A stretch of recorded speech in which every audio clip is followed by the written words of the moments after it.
Bora de notícias, deixa eu começar falando sobre o Atlético e seu rival.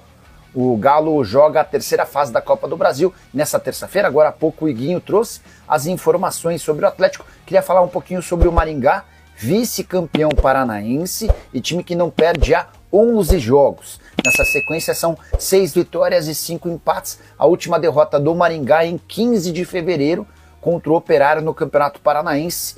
Desde então já se vão 2 meses, quase 2 meses e meio sem derrota. O que eu quero dizer com isso? Que o Atlético vai enfrentar um time chato, que apesar de estar na Série C, tem desempenhado bem. Inclusive é o líder da terceira divisão, com 7 pontos em 9 possíveis, ao lado de outros 4 adversários também com 7 pontos. E aí só para ilustrar o nível de adversário que o Maringá tem enfrentado, nessa sequência invicta de 11 jogos, tem vitória contra o Curitiba no Paranaense, tem vitória contra a Guarani e São Bernardo, times paulistas na Série C, e tem eliminação em cima do Juventude na Copa do Brasil e do Atlético Paranaense na semifinal do Campeonato Paranaense. É bom que o Cuca e os jogadores abram o olho.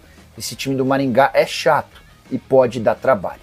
Mais do que a atuação, os problemas de elenco, mais um empate, mais um jogo que não conseguiu vencer, me preocupa muito nesse início do Campeonato Brasileiro olhar para a tabela. O Rafa falou, quando a gente estava falando do Grêmio, né? Do Santos, aliás, a única vitória do Santos no campeonato. O Atlético enfrentou o Santos, que é o vice-lanterna, a única vitória do Santos foi diante do Atlético. O Atlético enfrentou o Grêmio, que é o terceiro pior time do campeonato, que só ganhou um jogo, só ganhou do Atlético. O Atlético enfrentou o Vitória, que só ganhou um jogo e que está abrindo a zona de rebaixamento. O Atlético enfrentou o Mirassol, que só ganhou um jogo e está na parte de baixo da tabela. O Atlético enfrentou o São Paulo, que só ganhou um jogo e que está ali em 10º colocado porque não ganha nem perde.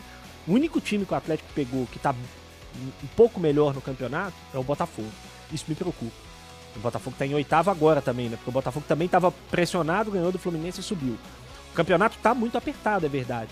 A pontuação não me preocupa tanto. O Atlético hoje está na zona de rebaixamento com 6 pontos, mas ele está a 4 pontos do G4. O que me preocupa é que o Atlético está enfrentando os piores times do campeonato e não está conseguindo ganhar de ninguém. Dudu no Galo, possível. Bora falar sobre o Dudu? Leandro me faz uma lembrança, uma observação importante. Deixa eu ver se eu consigo registrar, pelo menos em imagem, um print da... Cara, o Pedro Lourenço, o Pedrinho BH, que é o dono da SAF do Cruzeiro, ele é um sujeito bem intencionado, eu não tenho dúvida disso, tá? Quer ver? Eu vou por aqui, ó. Mas, cara, ele faz umas coisas. Hoje foi um negócio bizarro, ridículo. Ó, esse aqui é o vídeo, tá? Não sei se vocês vão conseguir ver. Mas, enfim, o torcedor tá conversando com ele e tá perguntando, e aí, Pedrinho, o Dudu fica, não fica? Como é que tá essa situação? E aí, o Pedrinho faz assim, ó. Tá vazando. Fica, não fica, tá vazando, ó. Ele conversa, manda beijo. Tá, e aí, Pedrinho, o Dudu fica, não fica? Ele, como é que é? É o Dudu, fica ou não fica? Qual que é o futuro dele? Aí ele mete isso aqui, ó. Enfim. Não é comportamento de presidente de clube e muito menos comportamento de um dono de clube de futebol, né? Essa é a grande verdade, pelo menos na minha opinião. Sei que o cara, como presidente, o cara pode fazer o que quiser, mas ele tem que pensar no bem coletivo. E o Pedro Lourenço é um cara que troca os pés pelas mãos. É um torcedor que ainda não entendeu que virou dono de clube de futebol e que ele precisa ter um comportamento diferente. Ele acabou de desvalorizar de maneira radical o Dudu, cujo contrato só se encerra em dezembro de 27 e que o salário é de 2 milhões, de 1 milhão e 600 mil. Então, assim, ó, digamos que o Atlético não vai rolar, né? Apesar do Leandro pedir, não dá para imaginar o Atlético contratando o Dudu. Mas vamos pensar que o Internacional quisesse o Dudu. Antes dessa manifestação do Pedro Lourenço, dava até para imaginar que o Inter, para contratar o Dudu, precisasse pagar 100% do salário. Agora o Inter não vai chegar oferecendo 100% do salário. Agora o Inter vai chegar falando, Pedrinho, eu quero um empréstimo de graça e quero que você me ajude com metade. Está muito claro para mim que você já expulsou o cara. O próprio Dudu também não vai fazer questão nenhuma de ficar. Enfim, aí a gente pode lembrar do áudio do Pedrinho BH falando do Seabra, mais recentemente da entrevista em que ele detona o elenco e detona também o Alexandre Matos. Enfim. Fale sobre o Atlético Mineiro, pede o Diego Penido. Galo que tenta quebrar um longo jejum. São 10 jogos consecutivos sem vitória como visitante na Série A do Brasileiro.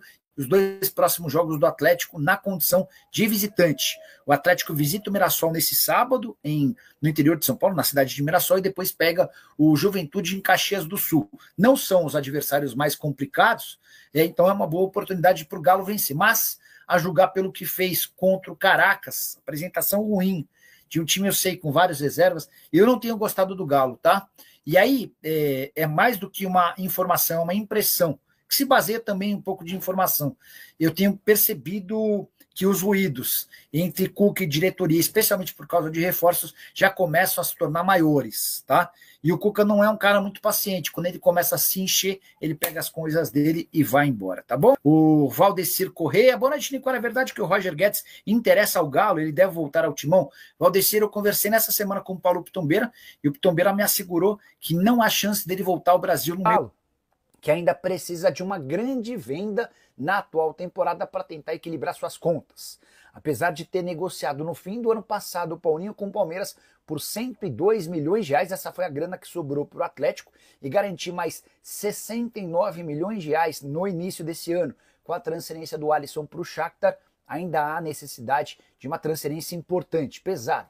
Isso porque o Atlético está hoje entre os clubes que mais devem no futebol brasileiro. Daverson foi por Fortaleza por algo na casa dos 7 milhões de reais, e para fazer essa grande venda, o Galo vai precisar abrir mão ou do Arana, ou do Rubens, ou talvez do Gabriel Menino. São, para mim, hoje, os atletas com um pouco mais de potencial financeiro. Lianco, recentemente contratado, também poderia ser uma negociação importante, mas ele tem afirmado que não tem nenhuma intenção de deixar a cidade do Galo. A pergunta que eu deixo para você, torcedor atleticano: se você precisa vender um jogador que vai te garantir dinheiro, qual seria a sua alternativa? Já usa o espaço para comentário e registra a sua opinião, beleza? Bora falar agora sobre a chance de o Atlético Mineiro contratar o volante Jair, aquele mesmo que fez enorme sucesso com a camisa do Galo, especialmente enquanto foi treinado pelo Cuca. E o fato de o Atlético precisar de um volante, o Cuca tem batido na tecla sobre a necessidade desse jogador, fez com que especulassem essa alternativa. Eu fui checar com o pessoal do Galo e posso assegurar que, apesar da fase do Jair, que só tem contrato no Vasco até dezembro, ou seja, pode assinar um pré-contrato a partir de julho, e não tem conseguido ser titular, apesar disso, o Jair não faz parte dos planos do Galo. O Cuca precisa de um volante com mais intensidade, com mais capacidade de marcação e também com capacidade de percorrer mais espaços dentro do campo. Diante desse cenário, podemos descartar a volta de Jair ao Galo, apesar dele poder assinar um pré-contrato para se mudar de graça para qualquer outro clube a partir de 1º de janeiro. A pergunta que eu deixo para você, torcedor do Galo: o Jair cairia bem? Seria um bom acréscimo? Vale a lembrança também de que, depois de passar por uma cirurgia que o tirou de campo durante boa parte da temporada passada, o Jair ainda não conseguiu atuar em alto nível. O Atlético teve uma rodada que não foi satisfatória, né, para a tabela do time alvinegro no Campeonato Brasileiro. Não é isso, Cláudio Rezende? Galo que acompanhou